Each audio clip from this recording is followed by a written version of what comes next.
حضرت شاہ عبد القادر رحمۃ اللہ علیہ نے اپنی حالات زندگی کے بارے میں لکھا ہے کہ پڑھنے کے زمانے میں جب سال کے دوران میرے عزیز و اقارب کے خط آتے تھے تو میں ڈر کے مارے وہ خط نہیں پڑھتا تھا، بلکہ ان کو مٹکے میں رکھ دیتا تھا۔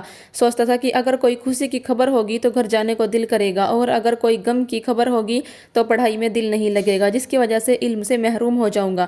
میں وہ خط جمع کرتا تھا اور سال کے آخر میں شعبان کے شروع میں اپنے دارالعلوم کا امتحان دے کر فارغ ہو جاتا۔ تو فارغ ہونے والے دن سارے خطوں کو نکالتا، انہیں پڑھتا اور ان کی فہرست بناتا۔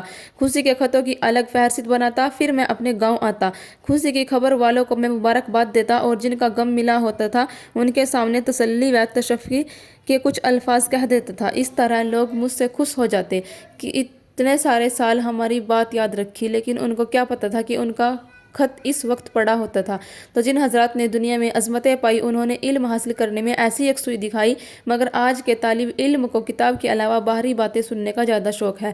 جب تکرار کرنے بیٹھتے ہیں تو 2 باتیں سبق کی اور 3 باتیں باہر کی کرتے ہیں، یہاں تک کہ کتاب پڑھتے ہوئے ملکوں کے فیصلے ہو رہے ہوتے ہیں۔ اس کی اصل وجہ یہ ہے کہ شیطان ان کو علم سے محروم کرنا چاہتا ہے، اس لیے باتوں میں لگا دیتا ہے۔ استغفر اللہ۔